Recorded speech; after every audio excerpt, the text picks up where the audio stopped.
this episode, we will be going over Ultimate Wolverine issue number 7. We will be dealing with the fallout from issue 6, where Wolverine finally got his mind back. He's finally remembering who he was. He's running around with what remains of the Resistance now, which is basically the X-Men now. And he's trying to deal with all the stuff he's done under control of the Eurasian Council, I guess is who they were. So we get to Wolverine looking at his muzzle that they used to have. They used the Omega Red, Colossus, and all them use them to contain him.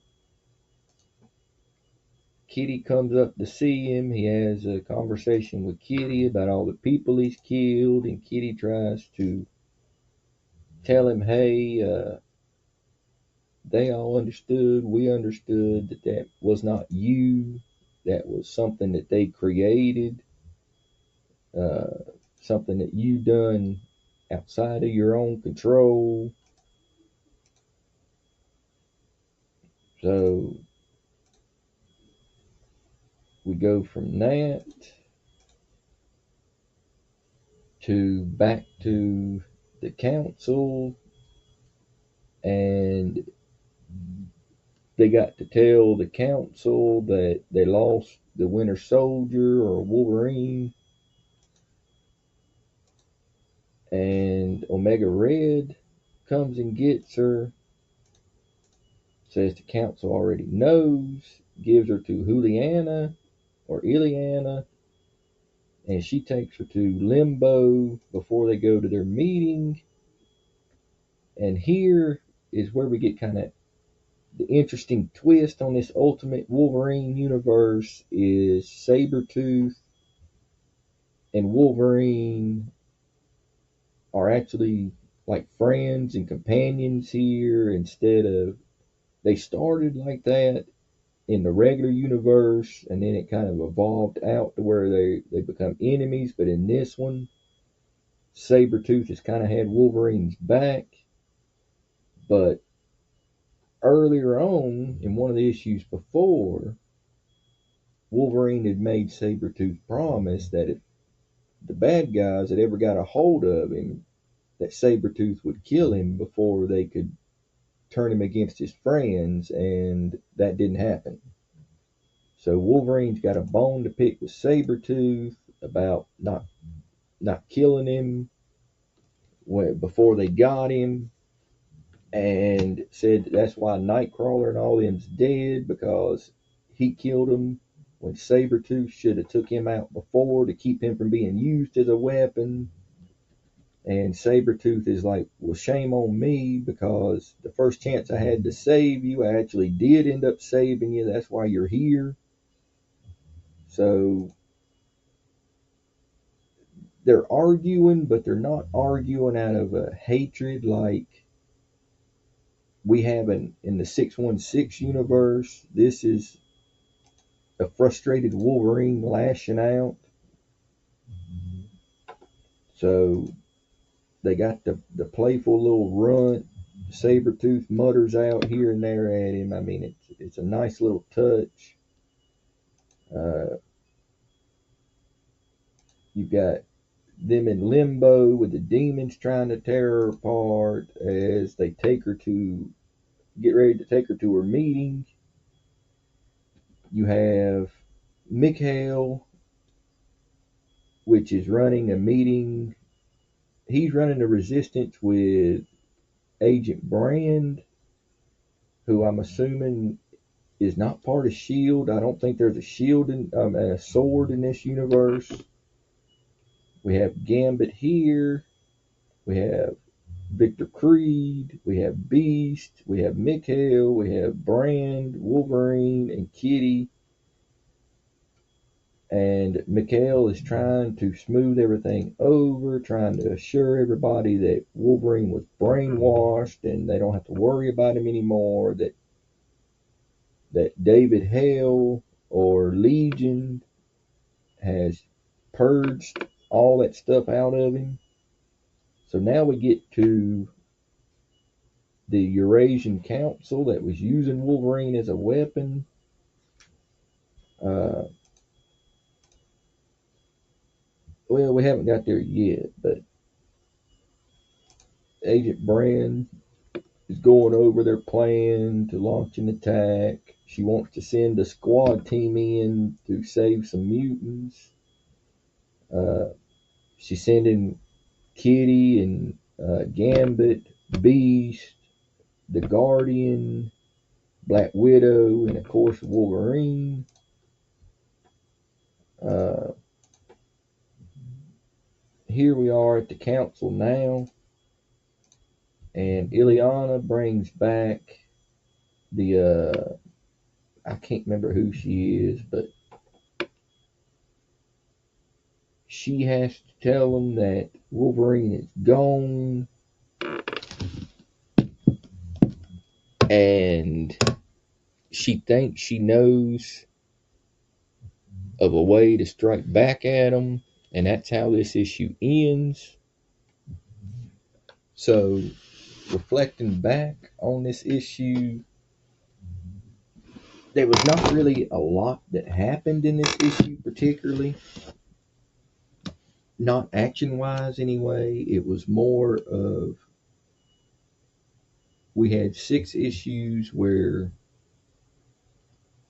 Wolverine never even spoke a word, really. And we got a lot of decompressing going on. We got a lot of Wolverine trying to find his place again. Uh, just a quick issue of trying to put him back in his proper place. And I think they did a decent job of resolving a lot of that in one issue. Uh, because obviously at this point, everybody had found out. I'm assuming at this point, everybody had found out that the Ultimate Universe was going to end. So you didn't have a lot of time to put into stretching, out the woes of him adjusting everything. You're on a very limited issue basis now. So you've got to utilize every issue the best you can. So this was a pretty good one and done of getting Wolverine back into the swing of things and setting up for the next issue where they're going on a potential rescue missions. You got the council who knows that Wolverine's on the loose now.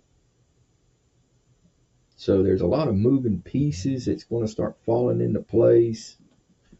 It was a good issue. I wish it had had a little more action to it, but that's kind of this issue needed to happen so we can get into the rest of it. And it was done well. I wasn't really bored with it. The art is the only thing I'm always going to criticize about art that I don't think is right where it needs to be. I mean, this art isn't terrible, but I feel like for a main Marvel character like Wolverine or Spider-Man, you need a top artist that can make the stuff look. To me, I'm all about the realistic look. I like my stuff to look as real as it can get. Where you have others who are more into the the Minecraft looking stuff, the manga look. That's not my style. And I mean, that's fine. Your style is your style. But for me, if you're messing with the top of the line characters, you need to have top of the line writers and artists. And the writing in this has actually been surprisingly decent. I know when I found out that Wolverine was going to be called Winter Soldier, I mean that still leaves me scratching my head. I don't know why they wouldn't, go with that. Why they would go with that when, but I mean it is what it is. Marvel is in a weird place right now. They're making a lot of decisions that leave me scratching my head. That doesn't make sense. But that's what happens when you get to be the top of the game is you get slack and you don't put the effort in anymore. You make dumb mistakes, you get overconfident at where you're at, and it's just a matter of time before somebody comes along and just knocks them down. And then they'll build back up and we'll run back into good stories again. Not saying this is a bad one, but just saying Marvel's not putting the energy into it that they did in the 90s. So the art's not terrible. The art's pretty good.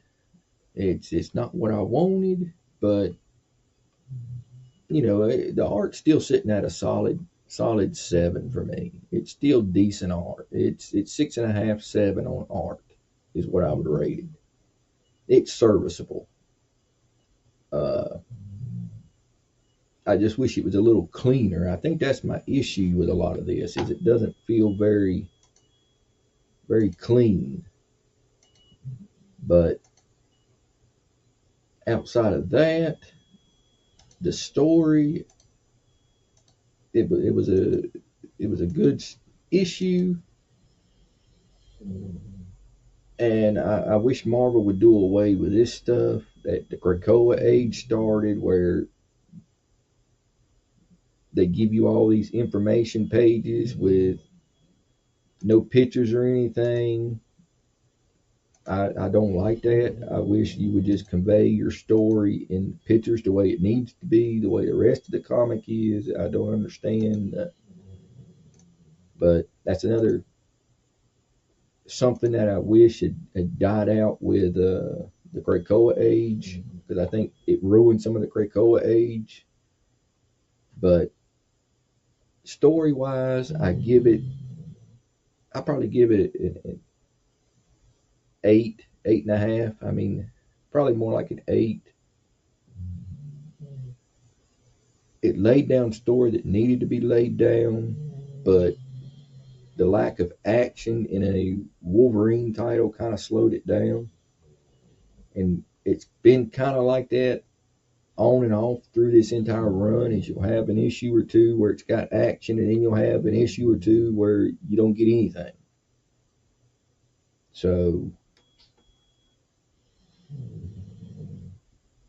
all in all, I give the entire issue probably an overall. I give it an 8. It was a decent enough issue to read. You can see next issue looks like they're introducing Archangel, so that will be interesting. And that will be it for this review.